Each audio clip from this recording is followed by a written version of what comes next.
Patrick Mahomes is to the Chiefs? I believe so. I believe so because I believe without Aaron Rodgers, the Green Bay Packers wouldn't be much. The man is sensational. He's completed 69% of his passes, 36 touchdowns, 4 interceptions. Just in case, and I don't say that for you, for your edification, Max Kellerman. I say that for the Green Bay Packers. I just want to know, as an organization, how do you feel? How do you feel? How do you feel that we just learned the other day that when Aaron Rodgers threw to Tavon Austin, it was the first time he had thrown 2 passes.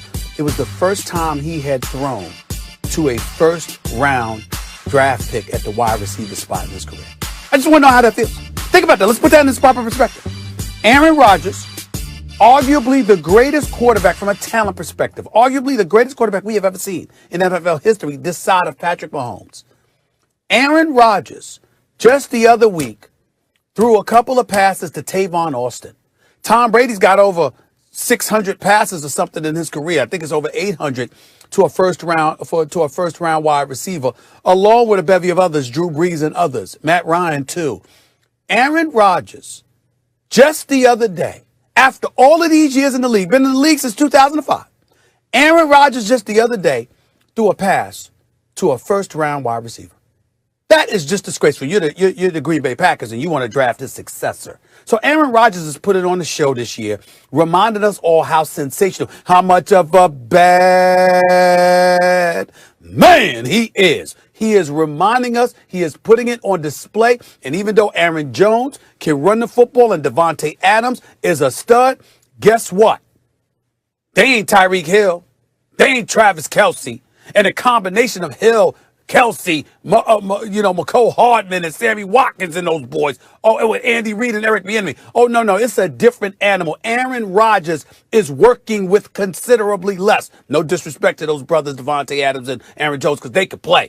But I'm just saying, it's with considerably less than the Kansas City Chiefs have at their arsenal. Without Aaron Rodgers, the only thing we'd be talking about in Wisconsin, other than the Greek Freak, is cheese. Nothing else. Aaron Rodgers, more valuable than Mahomes to his particular team. Yes. Well, I mean, look, these are the 2 best guys I've ever seen.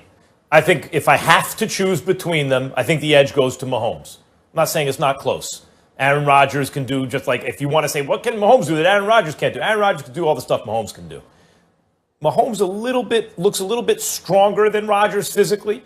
Maybe can... running I mean, they can both move, but just Mahomes looks a little stronger. And Mahomes has more of that rah-rah gunslinger stuff that teams seem to respond to.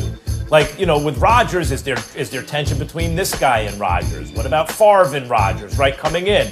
You don't hear that with Mahomes. With Mahomes, you hear his teammates love him. And that may be the difference. These types of arguments, who's more valuable to their team, usually boil down to who has the worst team. So you pick the guy whose teammates aren't as good as the other guys and say, aha, since his teammates aren't as good, he's more valuable to his team. You can make that argument, but I prefer this one.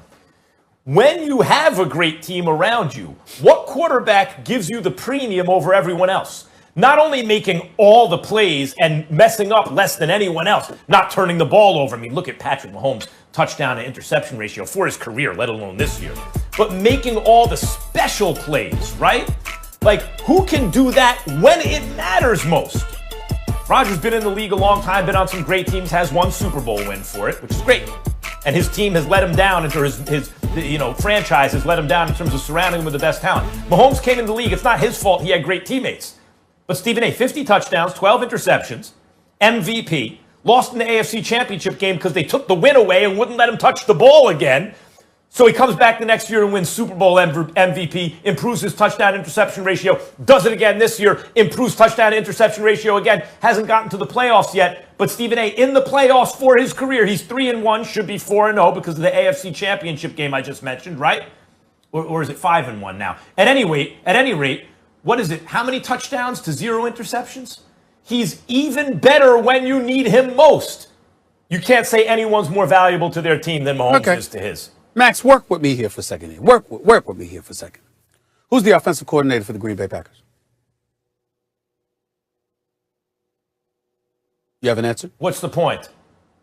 Yeah, what's You don't know. Guess what? I didn't either. Not off the top of my head. No. I'm not getting on you for not knowing it off the top of your head. I'm saying to you, I didn't know either. I had to look it up. You know why, Max? Because he doesn't matter. That's why. You didn't know him. Give me a second. We know who Andy Reid is. We know who Eric Bieniemy is. He's the most celebrated guy without a job. We know that, right? Because he's the most celebrated guy without a job. Did I pronounce his name correctly, Molly? I just want to make sure I said Matt LaFleur. I didn't say LaFleur. Right. I said LaFleur. Yeah. Okay, Matt LaFleur. I mentioned that name, right? Did I say correctly, Sometimes Molly? you think you're from Petty.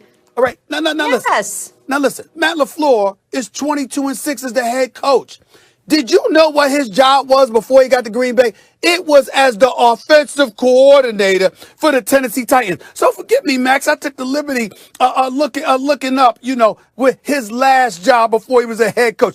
They had the 27th ranked offense, okay, and they were 29th in terms of their pass offense, okay? It's amazing how Aaron Rodgers can change your fortunes. All I'm trying to say. Wait a minute. No. What I'm trying to say is... That's a very curious way to look at it, Stephen A. That's a curious way to look at it. What I'm saying to you is this. All I'm saying is this. Yeah. Look at what you have. Aaron Rodgers, this is what he has. Look at the embarrassment of riches Patrick Mahomes has available to him. So the question is not who's better, it's who's more valuable to their particular team. I am saying Green Bay falls off the map without Aaron Rodgers. I don't think that happens with Kansas City if they lost Mahomes. That's my point. Very hard to concentrate because I'm racking my brains to remember the Green Bay Packers offensive coordinators. But the point is, Stephen A., the point is this. It's a curious way to look at it. When you say, what was LaFleur's last job before becoming Packers head coach? And somehow using that against him to say Rodgers is the one making him look so good. The much better way to look at it is, was the team substantially different before LaFleur got there? And what did they do before LaFleur got there? Mike McCarthy lost his job because he couldn't get it done essentially with his team. LaFleur came in, won 13 games. I'm not saying the man doesn't deserve to be the head coach. Doing this year. I'm not saying he doesn't deserve to be the head coach. I'm just talking about Aaron Rodgers. LaFleur deserves to be. He's done a good job. Not knocking him. I'm just saying Aaron Rodgers.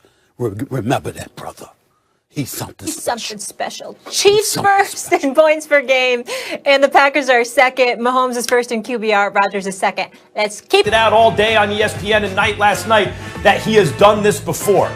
The one thing you don't do and the only thing you don't do is give up a touchdown. And so that's the play you call? It doesn't make sense. Stephen A., it is actually the dumbest play of the year. Max Kellerman, let me parse words here. It may have been the dumbest call, but it wasn't the dumbest play.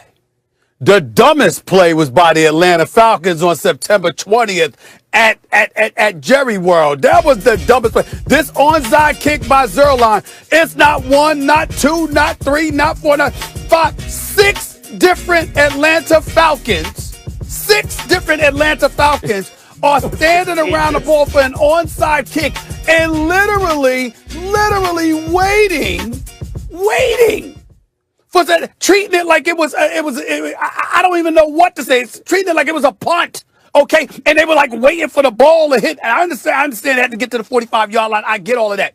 But you got six different Atlanta Falcons that could have pounced on the ball, and they treated it like it was a punt instead of an onside kick and blew the game and lost 40-39. I don't know anything dumber than that. As far as I'm concerned, it's one of the dumbest plays in history, okay? Now, in the case of Greg Williams, you got your defense in the wrong situation. All-out blitz, zero blitz. What the hell are you doing? Greg Williams is not something that he hasn't done before. He's done it many times. That's just his way, his ego, and that got in the way, and his team suffered because of it because he clearly didn't put them in the best position to win. Only having three dudes in the secondary for crying out loud. And rushing 8. Just dumb.